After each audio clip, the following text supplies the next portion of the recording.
Welcome back, everyone. Ready for another deep dive? Always excited to dig into some fascinating topics. Well, today we're heading to Spain. Oh, Spain. Yeah, to take a closer look at their tourism industry. Sounds interesting. It is, it is. We've got this really insightful document, El Turismo en España. Okay. It's packed with information, and some of the insights are really surprising. Like what? Well, for starters, did you know that Spain is the world's second most popular tourist destination? Wow. Second. I knew it was up there, but Yeah, second only to France. impressive. I know, right? Yeah. They welcome a massive 60 million tourists each year. 60 million. That's a lot of paella. Haha, that's a lot of everything. And think about the impact on their economy. Yeah, that must be significant. It is.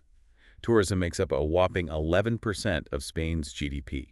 Wow, 11%. That's right, generating something like 24 billion euros annually. That's a huge chunk of their economy. It really is. And it translates to jobs, too. Around 12% of the workforce is employed in tourism. So you're saying tourism is deeply ingrained in Spanish life? Absolutely. It's woven into the fabric of their society and economy. But here's the thing, and this is where it gets interesting. Oh. Even though they have all these visitors, Spain's tourism revenue doesn't quite match up to some other top destinations. That is interesting. Why do you think that is? Well, it seems they might not be maximizing the economic potential of each visitor. Maybe it's the type of tourism they're attracting. Could be. It definitely raises questions about their current tourism model and whether it's really sustainable in the long term. Right. It's not just about the numbers. Exactly. It's about creating a tourism industry that benefits everyone involved. Makes sense. Now, this tourism boom didn't just appear overnight.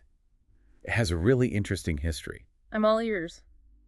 Well, going back to the 18th and 19th centuries, Spain was already capturing the imaginations of travelers. I can see why. It's such a beautiful and diverse country. It is. And back then, writers and naturalists were publishing accounts of their journeys. Oh, like the early travel bloggers. Exactly. They filled their writings with descriptions of Spain's diverse landscapes and vibrant culture. Painting a picture with words. Yeah, creating these captivating images of sunny beaches and ancient cities. I can see how that would spark a desire to experience Spain firsthand. For sure.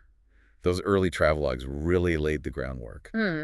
So when did things really start to take off? The turning point was the 1960s. The 60s? What happened then? Well, you had the post-war economic boom in Europe, Right. and at the same time, air travel became much more affordable. Making Spain accessible to a wider audience? Exactly. Suddenly, Spain was within reach for a lot more people. And I'm guessing the Franco regime saw an opportunity. You bet they did. They realized that tourism could revitalize the economy. A smart move. Yeah, they actively promoted it as a key part of their development strategy. So they deliberately shaped the tourism industry. Absolutely. Their policies really laid the foundation for the mass tourism model. The mass tourism model. Yeah, and that had a lasting impact on how tourism developed in Spain, both good and bad. Interesting. I think when most people think of Spain, they think of those beautiful Mediterranean beaches. Sun, sand, and sangria. Exactly. Yeah. But were there other factors at play that fueled this massive influx of tourists? I would say so. Spain has always offered this amazing mix of attractions. You've got the beaches, of course, Right. but also a rich history, a vibrant culture, delicious food. And don't forget the flamenco. Oh, yeah, the flamenco. And importantly, it was and still is relatively affordable compared to other European destinations. I can see how that combination would be irresistible. For sure. Especially when you consider that in 1986, Spain joined the European Union. That must have had a huge impact. Oh, absolutely. It made it even easier for Europeans to travel to Spain. So it was like this perfect storm of factors. The combination of Spain's inherent appeal and the changing dynamics of European travel. It created a recipe for a tourism boom. And boom, it did. But as with many things that grow rapidly, there can be unintended consequences. Makes sense. Let's trace how Spain's tourism model evolved over time and see what challenges they encountered along the way. Sounds good to me. We can start by looking back at the 1950s. This was a period of rebuilding after the Spanish Civil War. Right? Tourism was seen as a way to revitalize the economy and open up Spain to the world. Makes sense. Then came 1959, a pivotal year. The government launched the Plan de Estabilización. What was that all about?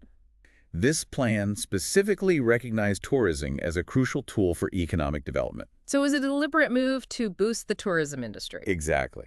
And that plan set the stage for what we call the mass tourism model. Okay, tell me more about that. Well, picture this. Rapid construction of hotels and apartments along the coastline. To accommodate the growing number of tourists. You got it.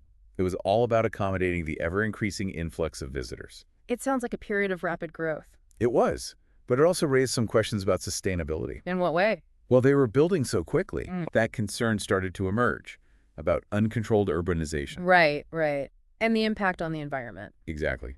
It seems like the focus was on quantity over quality in those early years. A classic case of short-term gain, potentially leading to long-term pain. That's a good way to put it. So how did this model evolve as we moved into the 1970s? Well, the 1970s brought a bit of a reality check. How so? The oil crisis of 1973 had a global impact, and tourism in Spain suffered a setback. Right. That makes sense. And then, of course, you had the decline of the Franco regime. Adding to the uncertainty. Exactly. It was a period of economic and political upheaval. But Spain bounced back, right? They did. Tourism rebounded in 1976, and a new phase of growth began. That's good to hear. And here's something interesting. Along with the continued influx of foreign tourists, domestic tourism started to increase as well. So Spaniards themselves were contributing more to the tourism boom. Precisely. It wasn't just about attracting foreigners anymore. I see. So tourism became even more important to the national economy. Absolutely. Yeah. And this period of growth continued, but then the early 1990s brought another recession. Recession. Yeah, which of course impacted tourism. Right, right. But I'm guessing Spain recovered yet again. They did, proving just how resilient their tourism industry is. It's impressive how they keep bouncing back. It really is. And eventually, visitor numbers, including tourists and travelers in transit, surpassed 70 million. 70 million. Wow. But as we've talked about, Spain's tourism revenue hasn't always matched this massive influx of visitors. That's true. We were discussing that earlier. Right. And it all comes down to the way tourist spending has evolved. How so? Well, in those early years of mass tourism, the focus was on attracting large numbers of visitors. And not necessarily on how much those visitors would spend. Exactly. It was about filling those hotel rooms, no matter who filled them. Okay, so did that strategy backfire? It's not so simple. While revenue growth was initially slower, things started to shift in the 1970s and early 1980s. In what way? Well, tourist numbers and revenues started to grow at a more similar rate. Suggesting that tourists were spending more during their Spanish vacations. Exactly. It seems like the type of tourist was changing. They could be more affluent. Precisely. And this trend became even more pronounced after Spain joined the European Union in 1985. Because tourism costs increased. Right. And as costs went up, the profile of the average tourist shifted to someone with higher spending power. It makes you wonder if this shift was intentional or just a result of those economic changes. It's a good question. It highlights the complex interplay of factors that shape an industry as dynamic as tourism. Definitely. And speaking of complexity, let's talk about the issue of seasonality. Seasonality? Yeah, the fact that tourism in Spain is heavily concentrated during certain times of the year. Oh, right, like the peak summer months. Exactly. Was that a factor in how Spain's tourism model developed? And what challenges did it create? Well, seasonality has always been a major challenge for Spain. The concentration of tourism during those peak seasons puts immense pressure on their infrastructure and resources. I can imagine. Trying to accommodate so many visitors in such a short time frame. It's like squeezing a year's worth of activity into just a few months. You can imagine the strain on transportation, waste management, and even the local communities themselves. Right. It's not just about logistics either. Didn't we talk about how this overcrowding can even impact the tourist experience? Oh, absolutely. Think about it. Longer wait times, inflated prices, and even potential damage to those beautiful natural attractions. It really raises questions about the sustainability of this model in the long run. So how do you even begin to address a challenge as big as seasonality? It's not like you can dictate when people can and can't visit Spain. It definitely requires a multifaceted approach. One key strategy has been promoting alternative forms of tourism that aren't so reliant on those summer months. Interesting. What kind of alternatives? Well, think about rural tourism with those charming villages and unique agritourism experiences. Or nature-based tourism, like hiking in the Pyrenees or exploring those incredible national parks. Right. It's like inviting people to discover the hidden gems of Spain, the places that might not be on the typical tourist radar. Exactly. And by diversifying the tourism offerings, you can spread the economic benefits more evenly across the country. And that helps reduce the pressure on those overcrowded coastal areas, right? Absolutely. It's a win-win situation for both the environment and the local communities. That makes a lot of sense. But are these alternative tourism options really viable? Does Spain have the infrastructure to support them? That's a crucial point. While Spain has invested heavily in infrastructure over the years, particularly in those coastal tourist hotspots, there's definitely still work to be done, especially in more rural areas. So things like improving transportation links, expanding accommodation options. Exactly. And ensuring that the services available meet the expectations of, a traveler who might be looking for something beyond the typical beach vacation. Right. It's like building a beautiful house, but forgetting to put in proper plumbing or electricity. Haha, I like that analogy. You need that solid foundation to make everything function smoothly. Exactly. Infrastructure plays a vital role in the success of any tourism strategy. So we've talked about the coast quite a bit, but what about inland destinations? What awaits those who venture beyond those sun-drenched beaches? Oh, Spain's tourism landscape is incredibly diverse. While those Mediterranean and Atlantic coasts, along with the Balearic and Canary Islands, are undeniably stunning and popular, there's a whole world of cultural and historical treasures waiting inland. Give us a taste. What are some must-see destinations for the culturally curious traveler? Imagine wandering through the Alhambra in Granada. It's this Moorish palace that looks like something straight out of a fairy tale. Or picture yourself in the Mesquita in Cordoba, a mosque-turned cathedral that represents the incredible blend of cultures in Spanish history. Those are definitely on my bucket list. The architecture and the atmosphere sound amazing. What else would you recommend? Well, Toledo, the former imperial capital, is a must-see. The winding streets and stunning Gothic cathedral are incredible. Okay, Toledo it is. Anything else? Oh, and don't miss Segovia, with its magnificent Roman aqueduct, and of course, Santiago de Compostela, the endpoint of the famous Camino de Santiago pilgrimage route. Wow, it's like taking a journey through time, exploring all those layers of history that have shaped Spain. Exactly. And these cities aren't just historical relics. They're vibrant, living places, each with its own unique character and charm. It's no wonder they're UNESCO World Heritage Sites. So we've covered beaches, history, culture. But Spain also offers something for those seeking a more adventurous getaway, right? Absolutely. If you're into winter sports, Spain boasts some really impressive ski resorts nestled in the mountains. Oh, right. I forgot about that. Yeah. From the Sierra Nevada in the south to the Pyrenees in the north, there are slopes for every skill level. It's like Spain has it all. Beaches, history, culture, and even skiing. No wonder it's such a popular destination. But as we've been discussing, this popularity comes with a price. Right. Every rose has its thorns. Exactly. What are some of the consequences of Spain's tourism boom? How has this influx of visitors impacted the environment and the people who live there? That's a really important question. While tourism has undoubtedly brought significant economic benefits to Spain, it's crucial to acknowledge the challenges that come with it. We need to consider the demographic, economic, and environmental repercussions of such a massive influx of visitors. Let's start with the demographics. Has tourism impacted population distribution within Spain? It definitely has. Tourism has contributed to significant population growth in those coastal areas as people relocate for work opportunities. And this has, in some cases, intensified the divide between the more prosperous coastal regions and the often overlooked inland areas. So it's not just about economic disparities, but also about the concentration of population in specific areas. Exactly. And has this influx of people put a strain on infrastructure and resources in these coastal regions? Oh, absolutely. The rapid growth of tourism has placed immense pressure on things like transportation networks, housing availability, water resources, and waste management systems. Ensuring that infrastructure keeps pace with this growth is an ongoing challenge. Makes sense. And what about the environmental impact? We touched on overdevelopment along the coastline earlier, but what are some of the specific concerns? Well, that construction boom associated with mass tourism has raised serious concerns about things like habitat destruction, coastal erosion, and water pollution. Right. Those are serious issues. They are. And in response to these concerns, Spain introduced the Ley de Costas, or coastal law, back in 1988. What did that law do? Well, it aimed to protect the coastline by establishing a 100-meter buffer zone between new constructions and the sea. So it's like drawing a line in the sand saying this far and no further. Exactly. And has it been effective in curbing overdevelopment? It's actually been a subject of much debate. While the Ley de Costas has had some positive impacts, there have been criticisms about its implementation and enforcement. So there are concerns that it hasn't been applied consistently.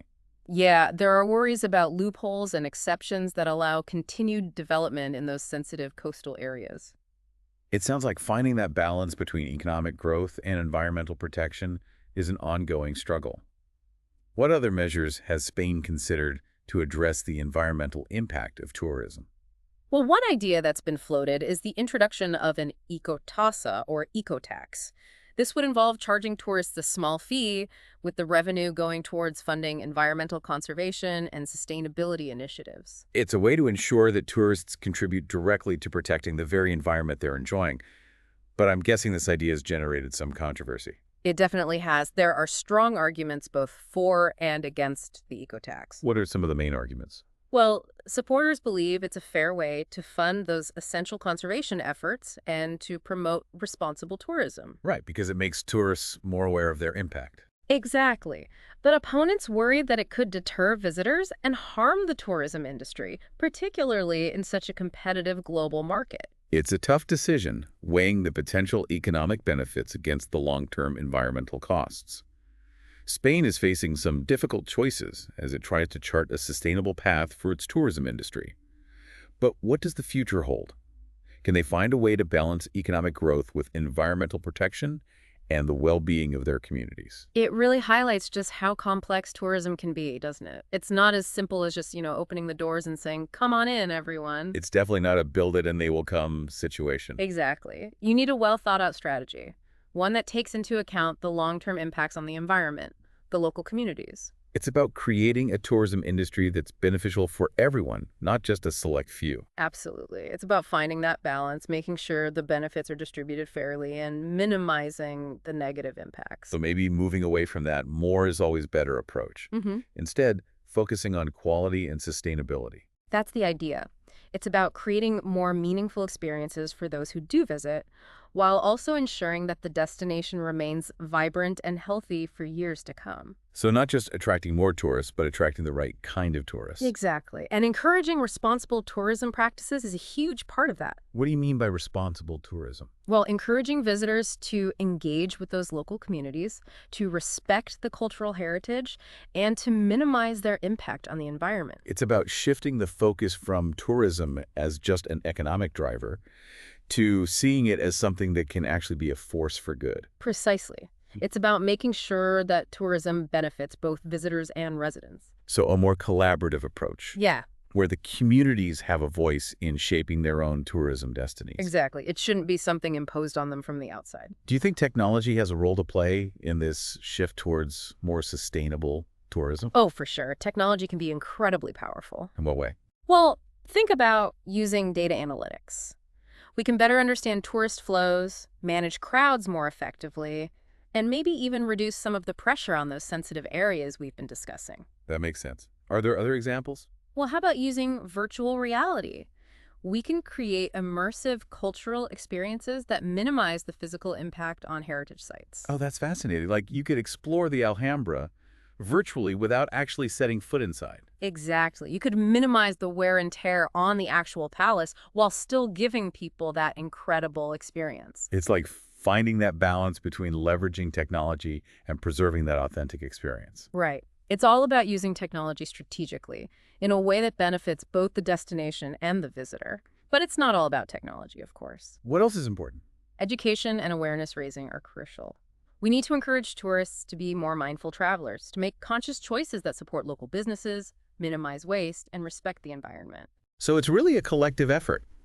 It's about shifting the mindset, both within the industry and among tourists themselves. Exactly. It's about fostering a sense of shared responsibility, understanding that tourism is a privilege, not a right. And that we all have a role to play in creating a more sustainable future for tourism. Couldn't have said it better myself. Yeah. It's a great illustration of the bigger picture, isn't it? Yeah. The challenges and opportunities facing the entire global tourism industry. Yeah. Spain's experience is like a microcosm of what's happening worldwide. Exactly. And it really underscores that this idea of sustainable tourism, it's not just a trendy buzzword. It's essential. It's absolutely crucial if we want to preserve the beauty and the cultural richness of these incredible places we all love to visit. It's about thinking long-term, isn't it? Not just about the immediate economic gains. Exactly. It's about being responsible stewards of these destinations so they can continue to thrive for generations to come. And for our listeners out there, as you plan your next big adventure, remember that you have the power to make a difference. That's right. Every choice we make as travelers can have an impact. So how can we be more responsible tourists? Well, seek out those authentic experiences that benefit local communities. Choose accommodations and tour operators that prioritize sustainability. Support local businesses. Right, put those tourism dollars back into the local economy. Exactly. And of course, respect the environment. Minimize your waste, be mindful of your water usage, and tread lightly on those natural landscapes. And respect the culture, too. Learn a few local phrases, be mindful of customs and traditions. It's about being a respectful guest, really. Couldn't agree more. Responsible tourism is about more than just ticking off destinations on a bucket list. It's about leaving a positive impact. It's about recognizing that we're all connected and that our actions have consequences. Well said. I think we've covered a lot of ground today. We've explored the incredible success of Spanish tourism, delved into its complex history, and grappled with some of the challenges it faces. It's been quite a journey, and I think it's a reminder that there's no easy solution. There's no one-size-fits-all approach to sustainable tourism. It's an ongoing process that requires collaboration, innovation, and a willingness to adapt. Absolutely. And it's a conversation that needs to continue. We need to keep asking those tough questions, exploring new ideas, and working together to find solutions that benefit everyone. Well said. Thanks for joining us on this deep dive into Spanish tourism. We hope it sparked some new ideas and inspired you to be more mindful travelers. Until next time, happy travels.